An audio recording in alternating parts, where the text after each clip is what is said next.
Today on the Matt Walsh Show, there's been a slew of assaults against white people recently. Now, the media doesn't care about this at all, isn't paying any attention to it. But more importantly, the crimes are not being charged as hate crimes. They're not being considered hate crimes.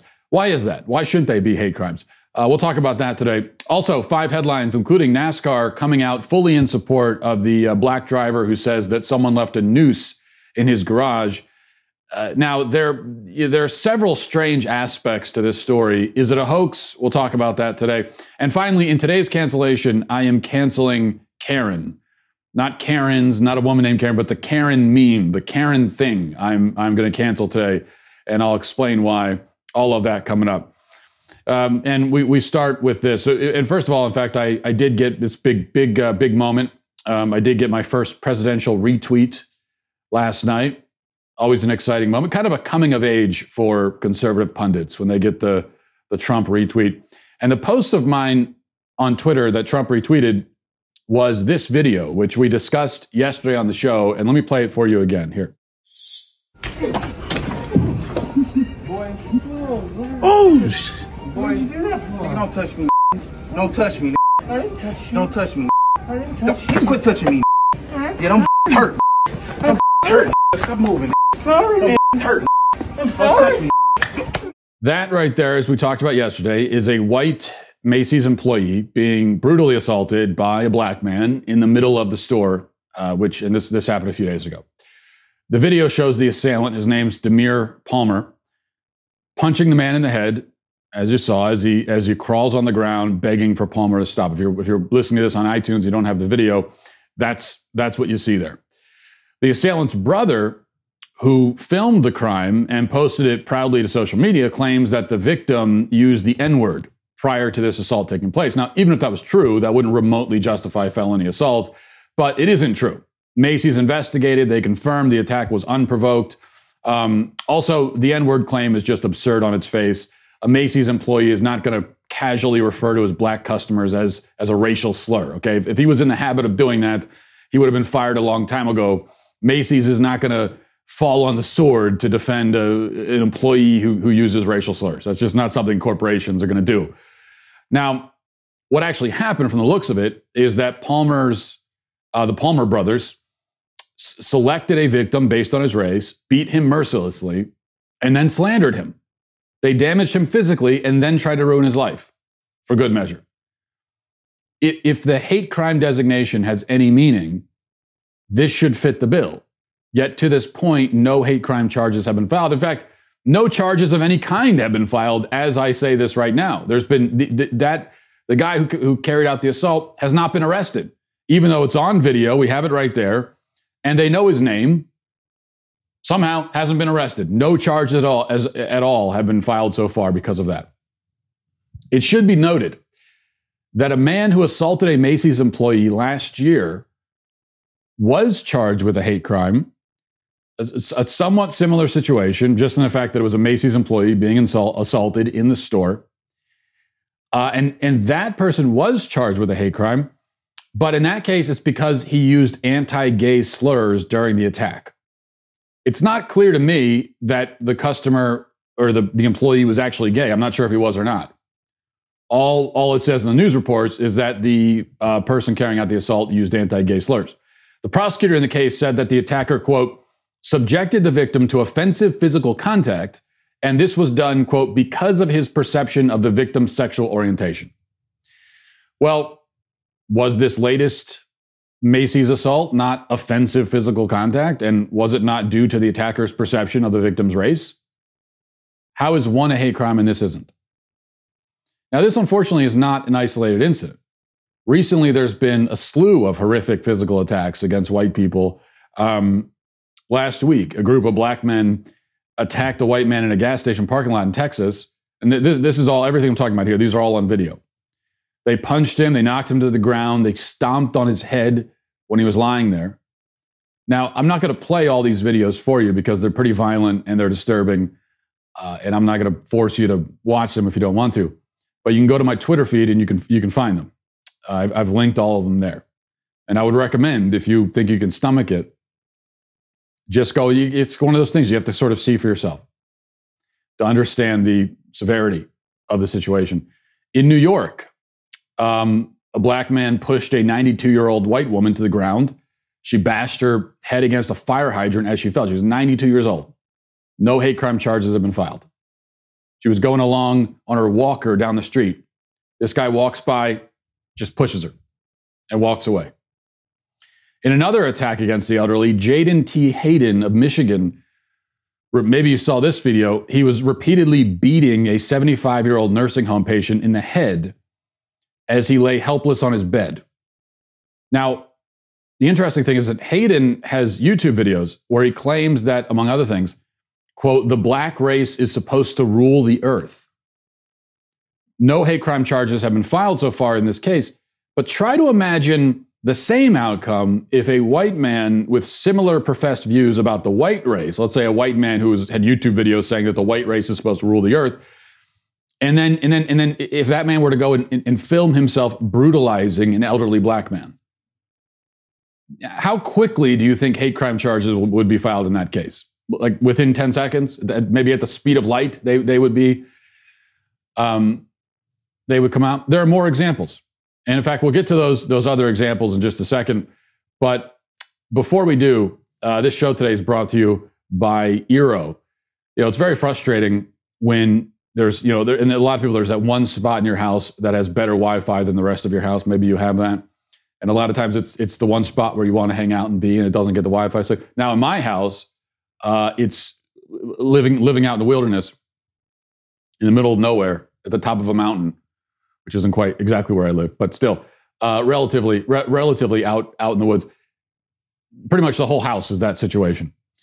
And that's why Eero is Wi-Fi that your home deserves. It blankets your whole home with fast, reliable Wi-Fi, not just inside, but also outside too. So you can go out, hang out on the porch. It's nice out. Eero extends your coverage so you can enjoy the nicer weather and get work done from your deck. Eero eliminates poor coverage, dead spots, and buffering. You'll have a consistently strong signal wherever you need it. Eero sets up in minutes. It's very easy to do. I've done it myself. You can plug right into your modem or your router box, and you can manage it from a very simple app. It's extremely simple to do. And right now, I've gone through this. I've set it up, and I'm enjoying. Not in this house because this isn't where I live. We're just squatting here. I don't know who lives here, but maybe I'll set up an Eero for them too.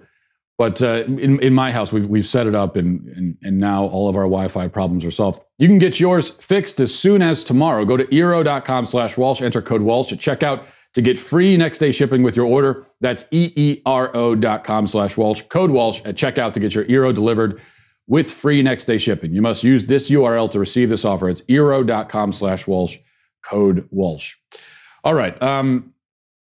So other examples of these assaults that we're talking about. During the riots in Rochester a few weeks ago, a white woman was attacked by a group of black men.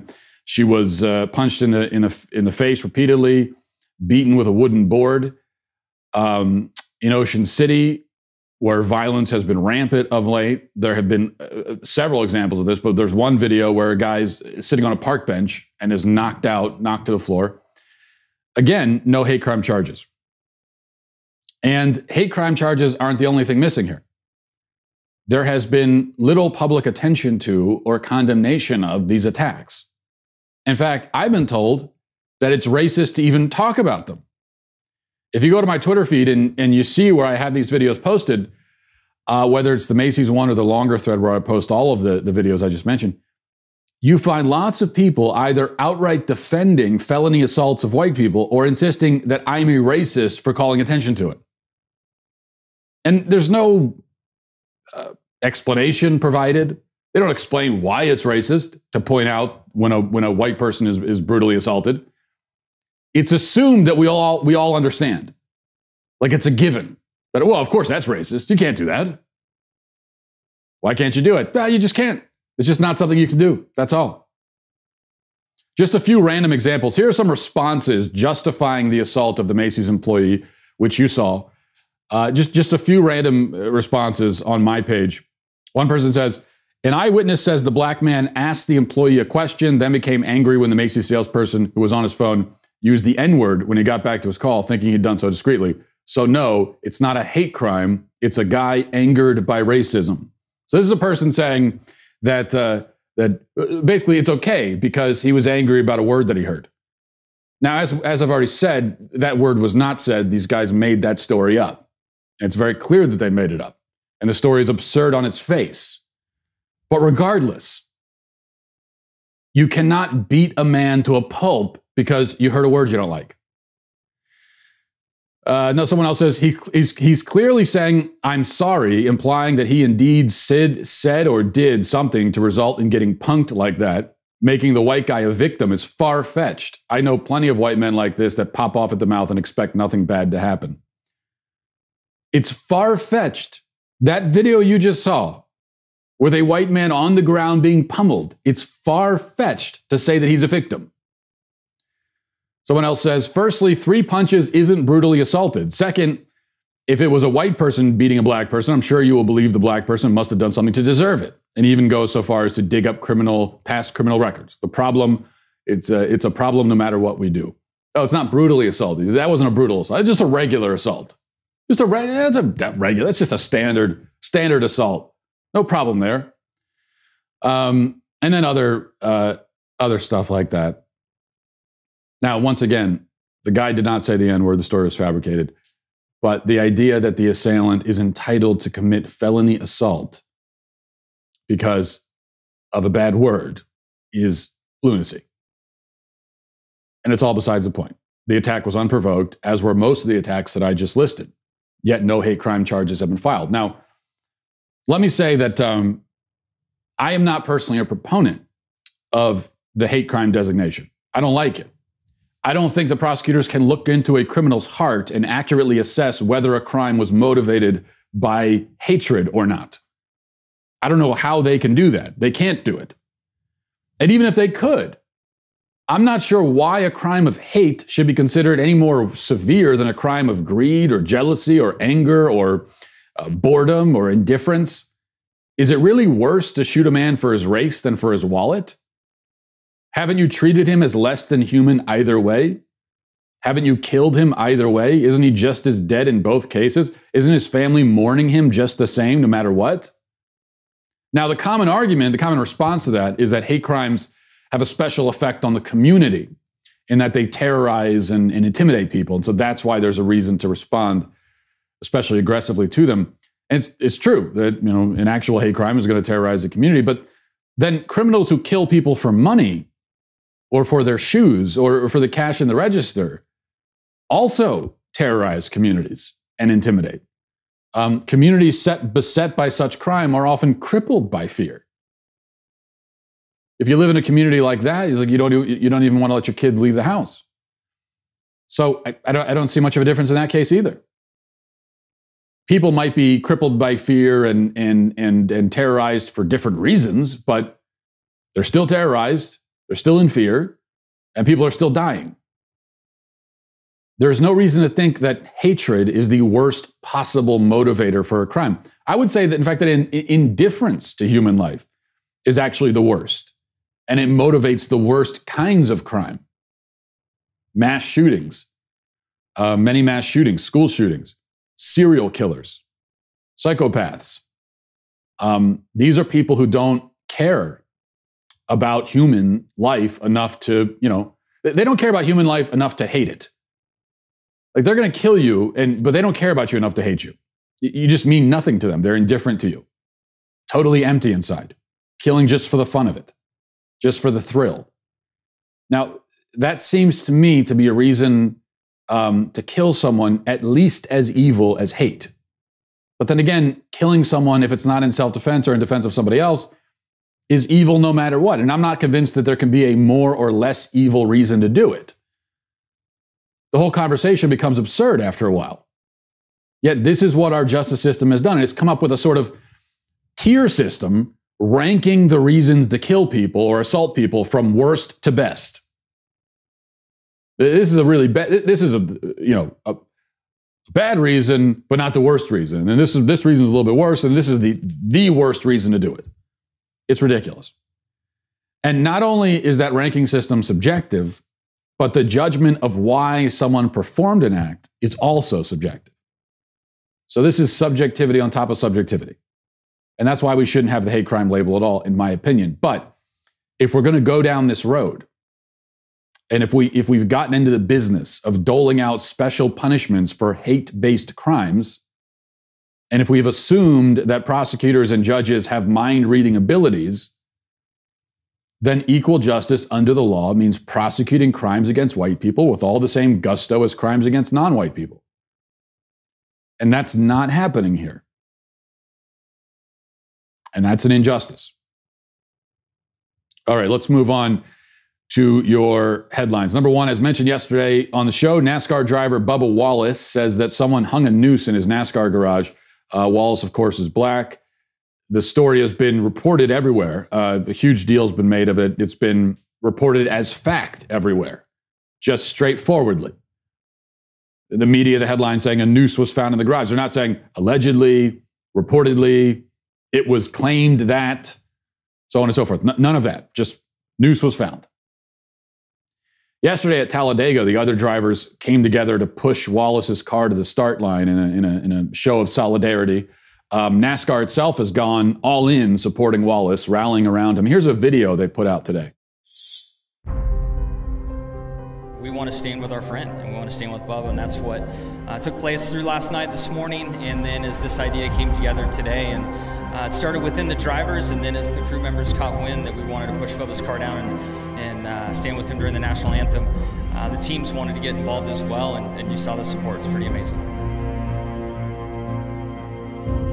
This garage area is going to stand together stronger than ever as that message continues to get sent.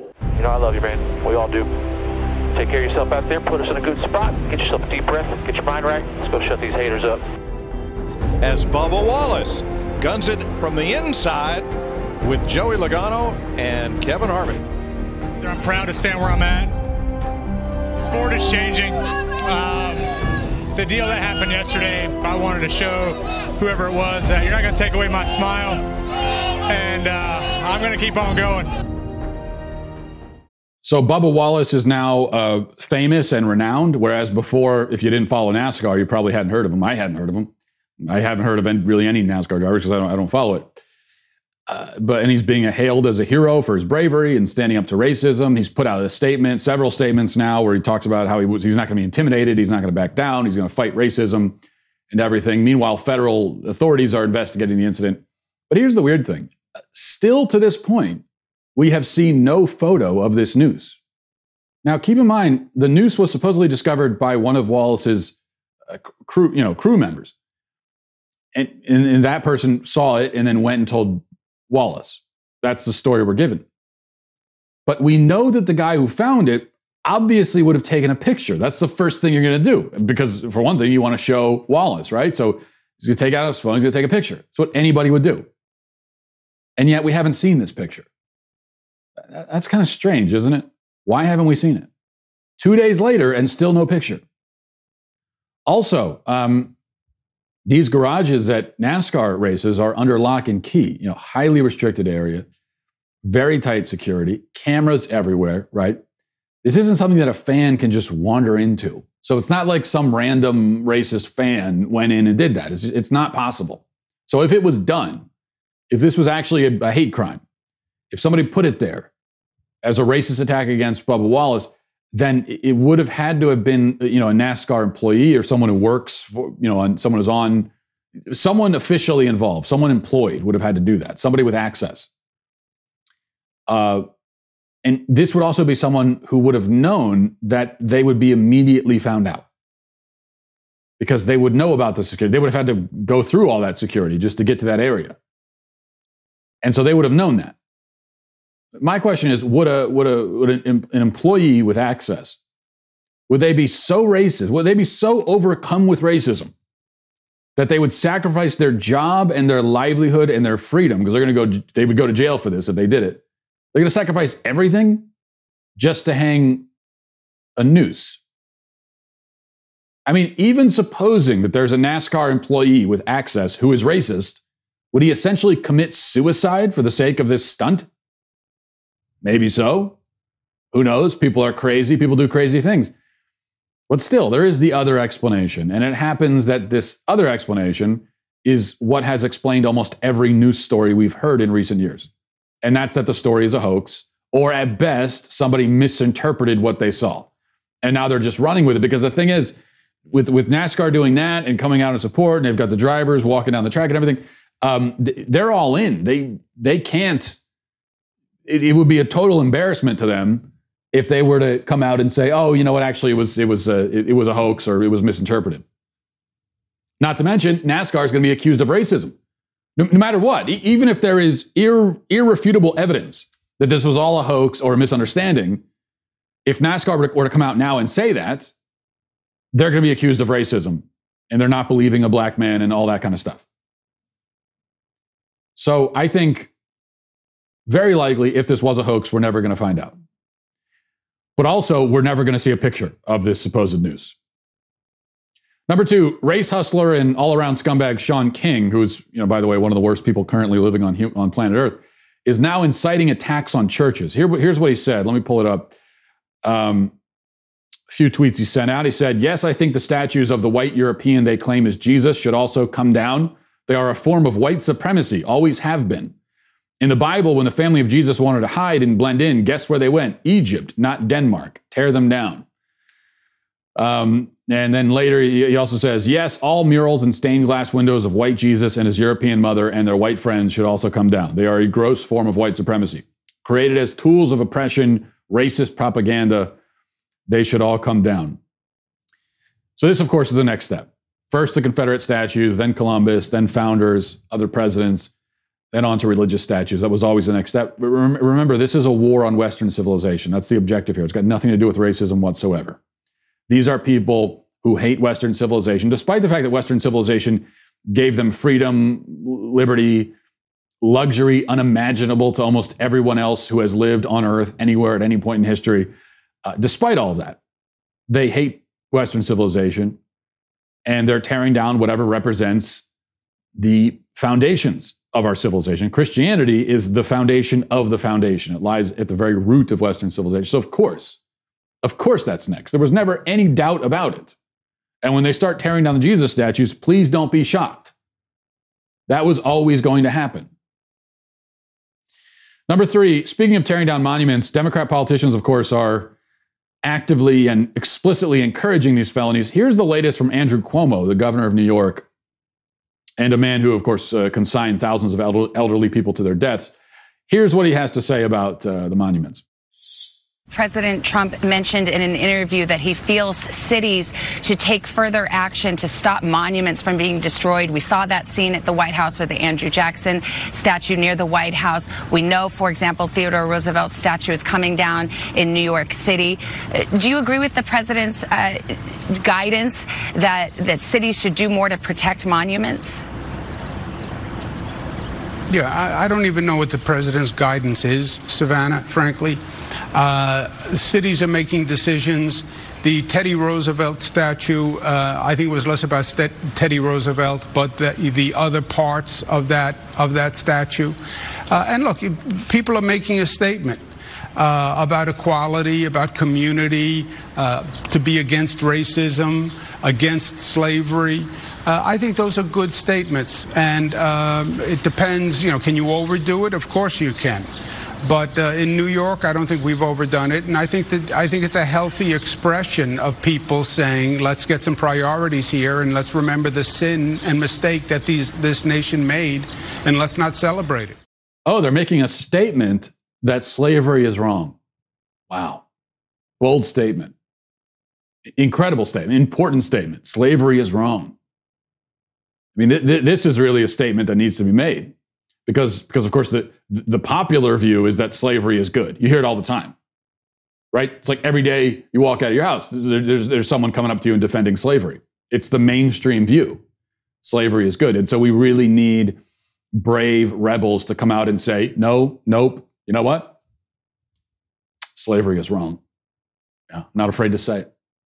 And can I just, and I want to say this right now myself, and I want to be very clear about this. I also believe that slavery is wrong. And I am not afraid to say it. Okay? So that's good. Healthy expression, Cuomo says. Notice here the infantilization of these criminals that goes on.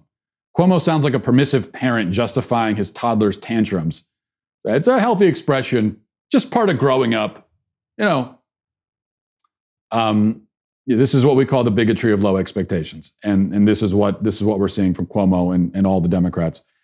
Trump, by the way, has come out. He came out today and said that he's authorized the federal government to arrest anyone who vandalizes monuments or statues on federal property. And so he's authorizing that. Now, I have to admit, I'm totally in favor of arresting people who are doing this. I've been saying that all along. Arrest them. These are felonies, whether it's federal property or not. Doesn't matter no matter what property is. Okay, no matter where it is, if it's not your statue or your monument, you are committing a felony because all of these things are worth way more than $500. So I agree with that. Yes, absolutely arrest. The authorization part, I don't quite understand. He says we're authorizing it. Well, this was already a crime. And law enforcement, I don't think they need specific authorization from the president to arrest someone for committing a crime. I don't think that's how it works. So I'm a little bit confused by that. Number 4, but yes, let's arrest them, please. A Bloomberg reporter, Stephen Dennis, reports, he says, a day ahead of Trump's visit to Arizona, GOP Senator Martha McSally proposes giving taxpayers $4,000 each to take a vacation. Couples would get $8,000 in vacation tax credits plus $500 per kid. The bill would pay for your food, beverages, lodging, transportation, and live entertainment events, including sporting events. So, all right. That would be for my family, I think, $10,000. I've never spent $10,000 on a vacation in my life. I don't think I've spent that much collectively in my whole life on vacations. But you know what? Can I just say, this is not enough. What if I want to fly first class with my whole family and stay in a Ritz-Carlton hotel and order room service 4 times a day? This proposal wouldn't allow us to do that. It just wouldn't be enough money, which is outrageous. This is a violation of my rights as an American and as a human being. It basically erases my existence. It deprives me of what is rightfully mine, and I won't stand for it. Finally, here's a video of a giant dead squid. Check it out.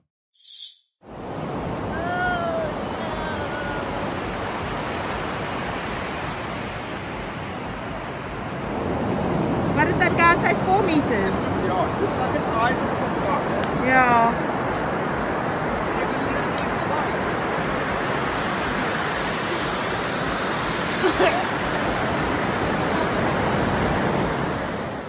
Okay, I have nothing to say about that. I just thought it was interesting. That's it. If you wanted to see a video of a dead squid today, which I'm sure you did, you woke up this morning, first thing you thought is, I wonder if there's any videos of dead squids. I hope Matt plays one. There you go. I'm here to serve. We're going to move on to our daily cancellation. But I want to tell you, if you're not already a Daily Wire member, you should consider getting a reader's pass to dailywire.com. It's a great value, only $3 a month. And when you sign up, you get the first month for only 99 cents. And you also get access to our mobile app, articles ad-free, and access to exclusive editorials. I put editorials out several times a week. My latest one, which you can see here, is about this issue we've been talking about the assaults that are happening and running rampant. And so if you want to read that, get that information, get a reader's pass, go to dailywire.com, sign up for just $1. It's that easy and that cheap. There's no reason not to do it. Okay. Today, I'm going to cancel Karen. Not the people, but the meme. It's a meme that I have, I'm sure you'll be quick to point out, indulged myself a time or two. But I'm tired of it. And we know that with my cancellations, it is arbitrary according to my whim. And so once I tire of something, it's canceled. Now, I might cancel because I'm tired of it, but then the next day I decide I'm not tired of it anymore, and then I'll uncancel it. I have that authority. I can do that. I'm the canceller here, canceller in chief. But I'm tired of the Karen thing, and I'll tell you why. First of all, what brings this to mind is a video that went viral today, which I'm not going to play for you. But it's a black man who's filming, confronting a white woman who he says flipped him off and called him a racial slur. And in the video, and so this happened while they were driving. He follows her back to her house. In the video, she's crying and terrified because he's putting her face on camera, following her, stalking her. He's at her house, outside of her house, and he documents her license plate number and her home address and shows everybody what her house looks like. Puts that all on film too. Puts it online, accuses her of racism. Most of the people who are sharing the video are laughing about it, saying she's a Karen, deserves to be publicly humiliated and doxxed, because that's what all Karens deserve, right? Meanwhile, this guy, the guy who filmed it, is openly racist against white people. He's an activist. His Twitter handle is literally "white people hate." That's how he advertises himself, as someone who hates white people. So he's a racist against white people, advertises it, is an activist, BLM activist, has a history of claiming that white people call him racial slurs and trying to do this, get him on video, clout chasing, as the kids would call it these days. So I don't believe his version of events at all. But even if he's telling the truth, which he almost certainly isn't, doxing a random person in this environment is not justified. You could get somebody killed. And this dude obviously doesn't care if he does. But this brings to mind the whole Karen meme, which increasingly has become an excuse to intimidate and harass random white women. From what I've seen recently, it's taken a very aggressive turn, and it's become, it's not just laughing about, a middle-aged white woman who's calling the manager or whatever, I want to speak to your manager. It's not just that. Now it's, let's dox them, let's harass them, let's get them on tape, let's accuse them of racism, try to ruin their lives. That's what's happening now. And here's my question. Because the I guess, insinuation is that the very fact that a woman is a middle-aged white woman is justification in itself to treat her this way. But here's my question. Would it be considered appropriate to take a stereotypical female name in another race and make a negative meme out of it? What if somebody what if a white person mocked a non-white woman by calling her a name that the mocker thinks is typical of women of that race? Would that be considered funny? Just a good bit of fun? Just a fun meme we can all laugh about? No, of course not. Of course not. It would be racist. It would be widely condemned. In fact, someone who did that would lose their job. They would lose their livelihood. It's not just that people would be offended. It's not just about that anymore. It's never just that now. If someone took the Karen thing, which for middle-aged white women, it's funny and hilarious, and let's all laugh about it. And if they did the same thing for a non-white woman, they would lose their job. They would lose their lives would be destroyed because of it. And we all know that. So then why is this okay? I mean, really, why?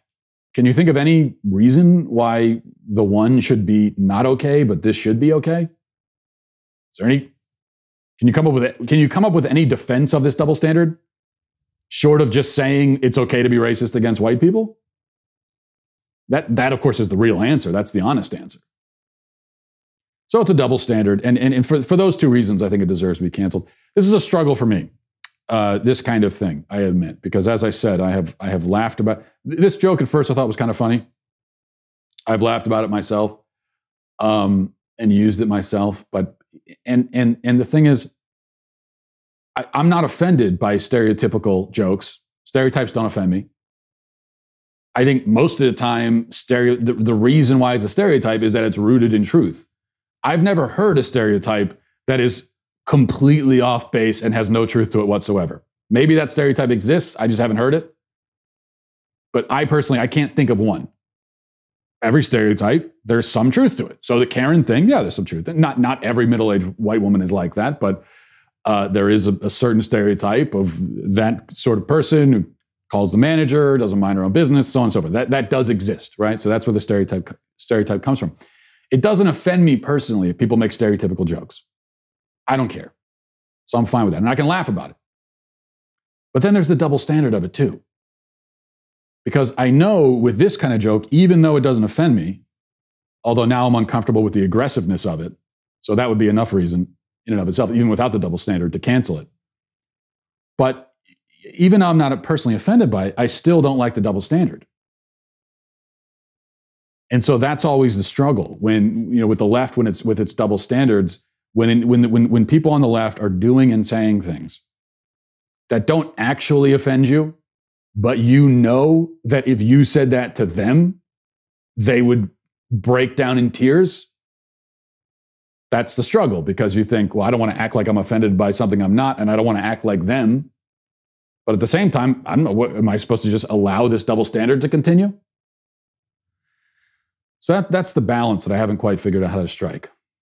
But I do know that just allowing double standards without calling them out is not the right approach. And I think we've tolerated it for far too long. And I think that's what we have to settle on. Even if you're not personally offended by something, when it comes down to it, we're not playing this game. We can't play this game. If something is racist, it's racist. Period. If it's racist against someone of another race, then it's racist against white people. That's it. Even if I don't personally think it is, that if that's the rule now, then that's the rule. It has to be applied to everyone. All right. So that's canceled. And we'll leave it there. Thanks for watching, everybody. Thanks for listening. Godspeed.